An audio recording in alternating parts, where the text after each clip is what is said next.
desa ini adalah suatu zona yang sudah bisa ditata agar kemandirian dalam hal kesehatan dan kemandirian dalam hal ekonomi khususnya pangan bisa dilakukan. Nah, momen pandemi ini menjadi refleksi buat kita karena Indonesia ini adalah wilayah yang sangat besar, terdiri dari 70 ribuan desa, dan apabila tidak di-manage pembangunannya, ini tentunya akan sangat sulit membangun Indonesia yang jumlah penduduknya sangat besar, wilayahnya sangat luas, dan terdiri dari pulau-pulau dan lautan yang sangat luas.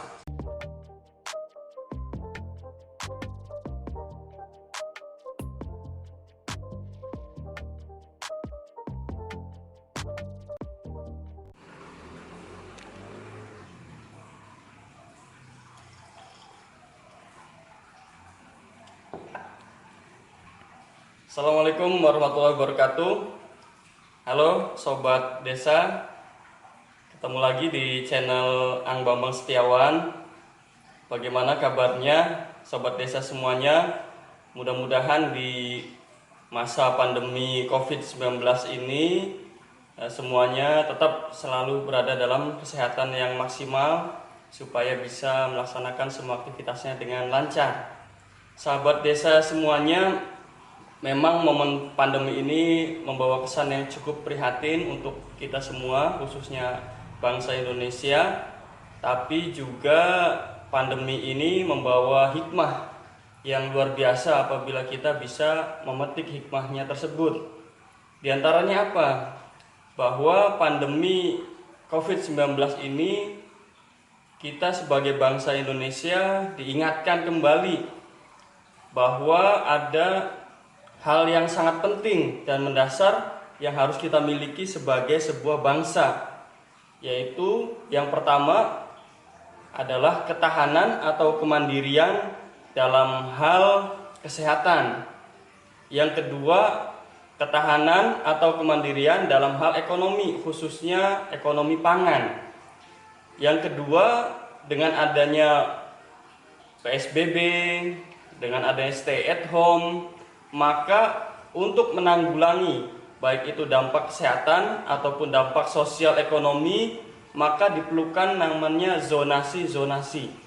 Nah, berkaitan dengan itu, ternyata Indonesia ini memiliki yang namanya desa, yang sejak asal-usulnya itu desa berdiri terlebih dahulu daripada NKRI berdiri. Dan dengan adanya pandemi tersebut sudah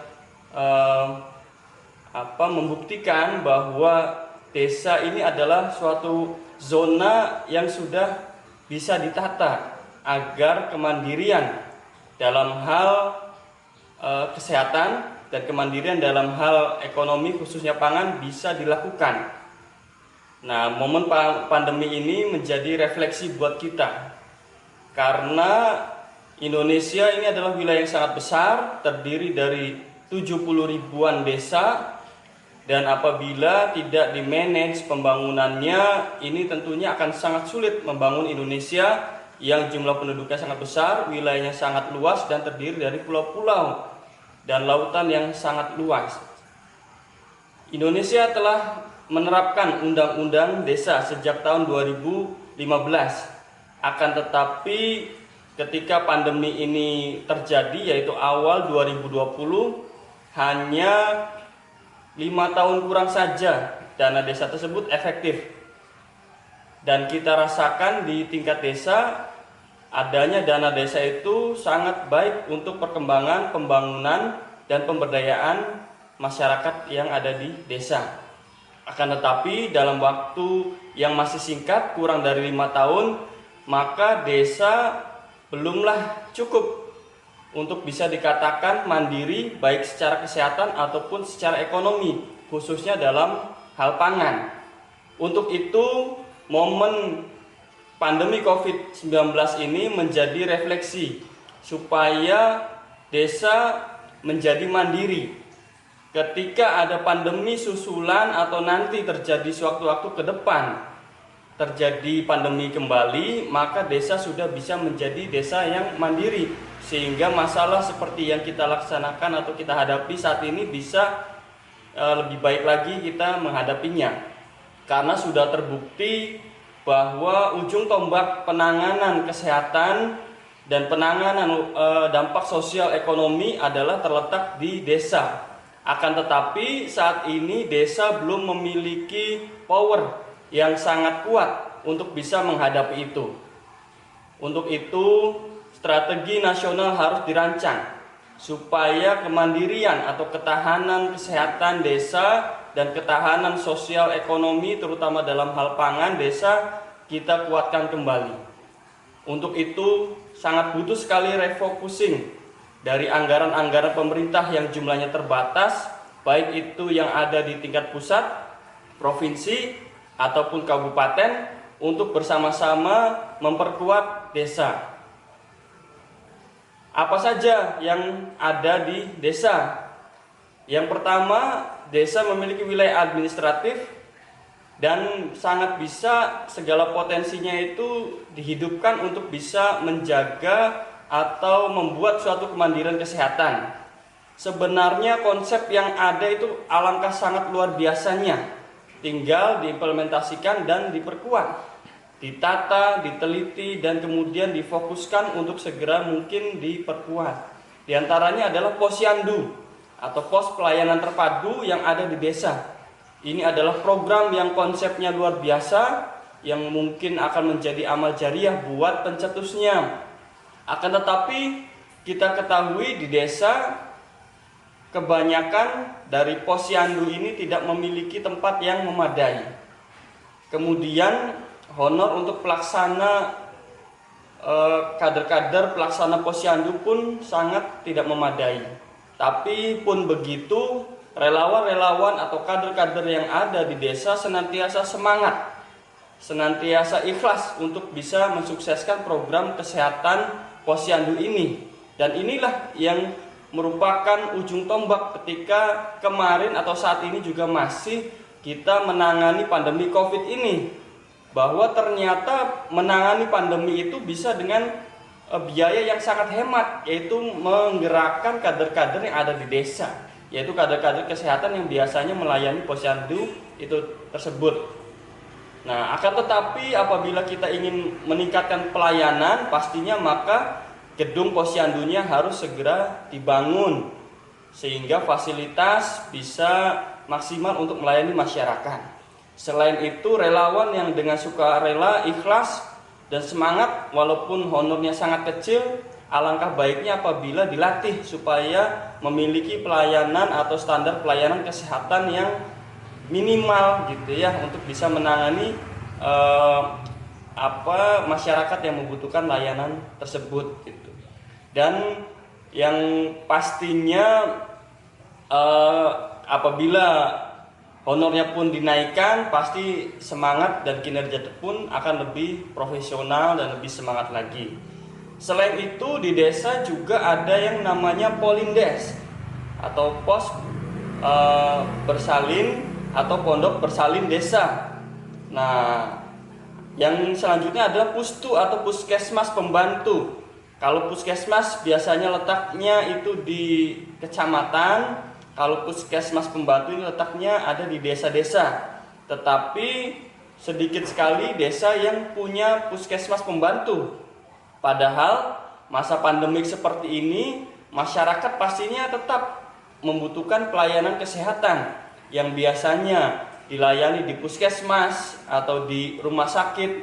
Nah, sekarang berduyun-duyun ke pos bersalin desa untuk yang melakukan persalinan, atau ke puskesmas pembantu atau ke posyandu.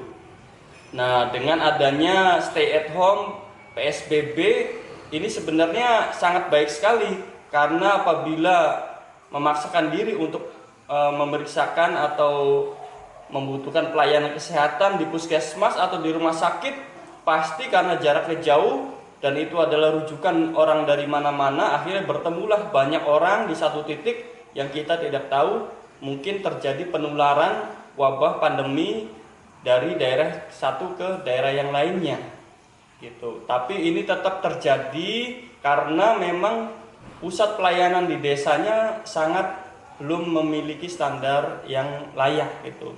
Yang pertama, masih sangat banyak desa yang belum memiliki polindes, bahkan belum memiliki puskesmas pembantu, dan juga mayoritas fasilitas posyandunya itu hanya dilaksanakan di rumahnya warga, jadi tidak punya tempat khusus.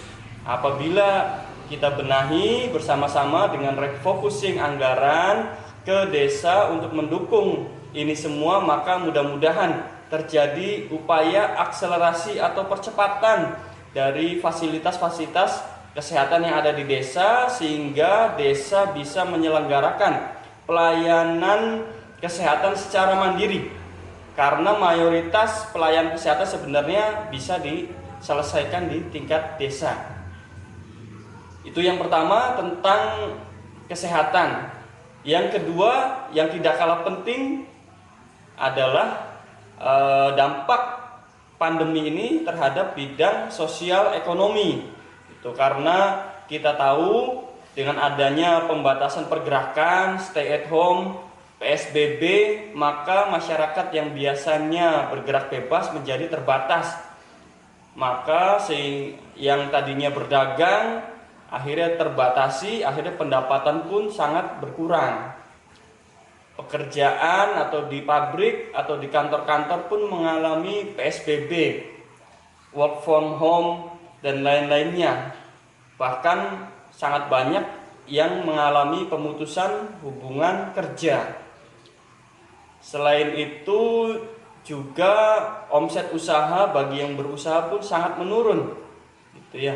Nah, ini adalah dampak-dampak ekonomi yang sangat memprihatinkan. Maka dari itu ini pun sangat perlu untuk diperhatikan. Saat ini pemerintah melaksanakan program bantuan langsung tunai, baik dari pemerintah pusat, provinsi, kabupaten ataupun menggunakan dana desa. Akan tetapi dengan adanya BLT itu pastinya sangat menyedot banyak sekali anggaran dari pemerintahan yang tadinya digunakan untuk pembangunan atau pemberdayaan digunakan untuk bantuan langsung tunai tersebut. Untuk jangka pendek saat ini yang mungkin itu adalah solusi yang terbaik. Tapi untuk ke depan apabila terjadi pandemi lagi dan apabila pandemi ini berkepanjangan, pastinya ini akan sangat membutuhkan anggaran yang luar biasa besar dan boros, dan sifatnya jangka pendek dan sekali habis. Nah, untuk itu ke depan supaya tidak terjadi lagi, maka desa pun harus disiapkan sebagai wilayah yang memiliki kemandirian ekonomi khususnya dalam hal pangan. Sebenarnya di desa ini sudah menjadi budaya atau tradisi. Masyarakat tradisional di desa senantiasa biasanya dia itu di pekarangan dia menanam tanaman-tanaman obat atau kita kenal dengan apotek hidup. Di pekarangan depannya menanam pohon-pohon buah-buahan sehingga bisa menghasilkan buah-buahan. Terus biasanya juga memelihara di pekarangannya itu hewan-hewan ternak seperti ikan atau itik atau kambing atau bahkan sapi, dan juga biasanya memiliki sawah garapan.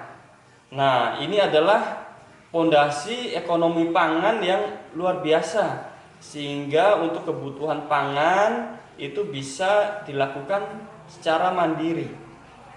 Ya, untuk itu hal-hal seperti ini perlu kita ingat dan kita budayakan lagi, kita hidupkan lagi, sehingga aspek peternakan, pertanian, perikanan atau kita sebut dengan on farm itu kita perkuat juga, kita petakan, kita tata, dan kita fokuskan mana desa penghasil peternakan tertentu dan lain-lain, dan juga aspek off farm-nya atau pengolahan hasil dari pertanian atau peternakan atau perikanan tersebut, sehingga tingkat desa bisa menyajikan olahan makanan yang siap saji, yang ini termasuk industri yang sedang meningkat di tengah pandemi, padahal industri-industri lain itu sedang sangat menurun atau merosot, tapi industri olahan makanan ini menjadi industri yang malah omsetnya naik. Nah, apabila ada di tingkat desa, pemenuhan akan pangan ini, olahan makanan ini pasti akan sangat bermanfaat sekali, karena makanan ini bisa tersedia atau bisa didapatkan dengan jarak yang sangat dekat, yaitu di desanya masing-masing, sehingga tidak perlu khawatir adanya penularan akibat distribusi pangan dari satu daerah ke daerah lainnya. Selain itu juga ini juga menjadi ladang ekonomi bagi produsen-produsen peternakan atau pengolahan makanan tersebut. Sehingga secara ekonomi desa tersebut atau masyarakat di desa tersebut pasti akan kokoh sekali. Dan secara ekonomi pangannya pun dia sangat mandiri sekali. Mungkin itu saja urun rembuk untuk bangsa Indonesia agar ke depan bisa menjadi bangsa yang besar, yang lebih baik dan berdaya saing global, dan juga bisa mensejahterakan rakyatnya yang jumlahnya sangat banyak ini. Apabila ada kata-kata yang kurang berkenan dan salah, mohon maaf. Saya akhiri. Assalamualaikum warahmatullahi wabarakatuh.